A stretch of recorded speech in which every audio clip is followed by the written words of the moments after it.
Robert ವಾದ್ರಾಗೆ ಸಂಕಷ್ಟ ಶುರುವಾಗಿದ್ದೇಗೆ ಜಮ್ಮು ಮತ್ತು ಕಾಶ್ಮೀರ ಮತ್ತೊಂದು ಗಾಜಾ ಪ್ಯಾಲೆಸ್ತೈನ್ ಆಗಲಿದೆಯಾ? ಹಿಂದೂ ಧರ್ಮ ಏಕ್ ಧೋಖಾ ಹೇ ಅಂತ ಹೇಳಿದ್ಯಾರು? ಮಮತಾ ಬ್ಯಾನರ್ಜಿ ರದ್ದು ವೋಟ್ ಬ್ಯಾಂಕ್ ರಾಜಕಾರಣನ? ಇದೆಲ್ಲವನ್ನ ನೋಡೋಣ ನ್ಯಾಷನಲ್ ನ್ಯೂಸ್ ಟಾಪ್ 9 ನಲ್ಲಿ.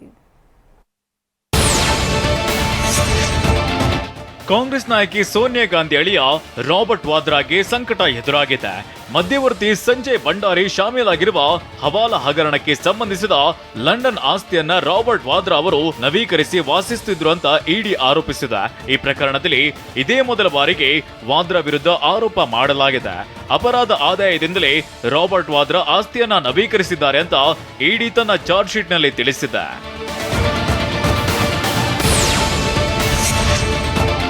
ಮಾತುಕತೆಯ ಮೂಲಕ ಕಾಶ್ಮೀರ ವಿವಾದಕ್ಕೆ ಭಾರತ ಮತ್ತು ಪಾಕಿಸ್ತಾನಗಳೆರಡೂ ಪರಿಹಾರ ಕಂಡುಕೊಳ್ಳದಿದ್ರೆ ಜಮ್ಮು ಮತ್ತು ಕಾಶ್ಮೀರ ಮತ್ತೊಂದು ಗಾಜಾ ಪ್ಯಾಲೆಸ್ತೈನ್ ಆಗಲಿದೆ ಅಂತ ಫಾರೂಕ್ ಅಬ್ದುಲ್ಲಾ ಹೇಳಿದ್ದಾರೆ. ಸುದ್ದಿಗಾರರೊಂದಿಗೆ ಮಾತನಾಡಿದ ಅವರು, ನಾವು ನಮ್ಮ ನೆರೆಹೊರೆಯವರೊಂದಿಗೆ ಸ್ನೇಹಿತರಾಗಿದ್ದರೆ ಎರಡು ದೇಶಗಳು ಪ್ರಗತಿ ಕಾಣಲಿದೆ ಅಂತ ಹೇಳಿದ್ದಾರೆ. ಯುದ್ಧವೂ ಈಗ ಆಯ್ಕೆಯಾಗಿಲ್ಲ, ಮಾತುಕತೆಯ ಮೂಲಕ ವಿಷಯಗಳನ್ನ ಪರಿಹರಿಸಬೇಕು ಅಂತ ಪ್ರಧಾನಿ ಮೋದಿ ಹೇಳಿದ್ದಾರೆ. ಆದರೆ ಈವರೆಗೂ ಯಾವುದೇ ಮಾತುಕತೆಗಳು ನಡೆಯುತ್ತಿಲ್ಲ ಅಂತ ಫಾರೂಕ್ ಅಬ್ದುಲ್ಲಾ ಬೇಸರ ವ್ಯಕ್ತಪಡಿಸಿದ್ದಾರೆ. ಅಲ್ಲಾಹ್ ಜಾನೆ ಹಮಾರಾ ಹಾಲ್ ಕ್ಯಾ ಹೋಗಾ. ಸಮಾಜವಾದಿ ಪಕ್ಷದ ನಾಯಕ ಸ್ವಾಮಿ ಪ್ರಸಾದ್ ಮೌರ್ಯ ಮತ್ತೊಂದು ವಿವಾದಾತ್ಮಕ ಹೇಳಿಕೆ ನೀಡಿದ್ದಾರೆ.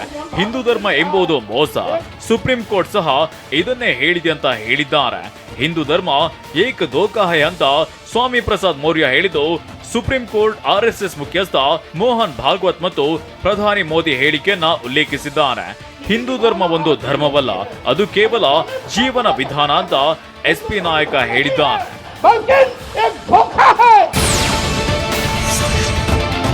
ವೋಟ್ ಬ್ಯಾಂಕ್ ರಾಜಕಾರಣ ಮಾಡುತ್ತಿರುವ ಪಶ್ಚಿಮ ಬಂಗಾಳ ಮುಖ್ಯಮಂತ್ರಿ ಮಮತಾ ಬ್ಯಾನರ್ಜಿ ನುಸುಳುಕೋರರನ್ನ ರಕ್ಷಿಸುವ ಮೂಲಕ ರಾಷ್ಟ್ರೀಯ ಭದ್ರತೆಯನ್ನ ಅಪಾಯಕ್ಕೆ ದೂಡುತ್ತಿದ್ದಾರೆ ಅಂತ ಕೇಂದ್ರ ಗೃಹ ಸಚಿವ ಅಮಿತ್ ಶಾ ಆರೋಪಿಸಿದ್ದಾರೆ. ಮುಂಬರುವ ಲೋಕಸಭಾ ಚುನಾವಣೆಯಲ್ಲಿ ಪಶ್ಚಿಮ ಬಂಗಾಳದ 42 ಕ್ಷೇತ್ರಗಳ ಪೈಕಿ ಬಿಜೆಪಿ 35 ಕ್ಷೇತ್ರಗಳಲ್ಲಿ ಗೆಲುವು ಸಾಧಿಸಲಿದೆ ಅಂತ ಅವರು ಹೇಳಿದ್ದಾರೆ. ರಾಜ್ಯ ಬಿಜೆಪಿಯ ಸಾಮಾಜಿಕ ಮಾಧ್ಯಮ ಮತ್ತು ಐಟಿ ವಿಭಾಗದ ಸದಸ್ಯರನ್ನ ಉದ್ದೇಶಿಸಿ ಮಾತನಾಡಿದ ಅವರು ಟಿಎಂಸಿ ಸರ್ಕಾರದ ವಿರುದ್ಧ ತೀಕ್ಷ್ಣ ವಾಗ್ದಾಳಿ ನಡೆಸಿದ್ದಾರೆ.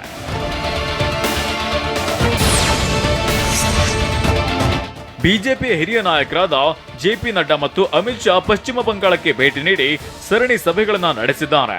ಲೋಕಸಭಾ ಚುನಾವಣೆಗಾಗಿ ಪಕ್ಷದ ಸಿದ್ಧತೆಗಳಿಗೆ ಚಾಲನೆ ನೀಡಿದ್ರು. ನಿನ್ನೆ ಗುರುದ್ವಾರ ಮತ್ತು ಕಾಲಿಘಾಟ್ ದೇವಸ್ಥಾನಕ್ಕೆ ಭೇಟಿ ನೀಡಿದ ಬಳಿಕ ಒಂದರ ಮೇಲೆ ಒಂದರಂತೆ ಸಂಘಟನಾ ಸಭೆಗಳನ್ನ ನಡೆಸಿದ್ರು. ಮುಂಬರುವ ಚುನಾವಣೆಗಾಗಿ ಸಿದ್ಧತೆ ಕೈಗೊಳ್ಳಲು 15 ಸದಸ್ಯರ ತಂಡವನ್ನ ರಚಿಸಲಾಗಿದೆ. ಈ ತಂಡದಲ್ಲಿ ರಾಜ್ಯದ 4 ಕೇಂದ್ರ ಸಚಿವರ ಹೆಸರುಗಳೇ ಇಲ್ಲ ಅಂತ ಪಕ್ಷದ ಮೂಲಗಳು ಹೇಳಿವೆ.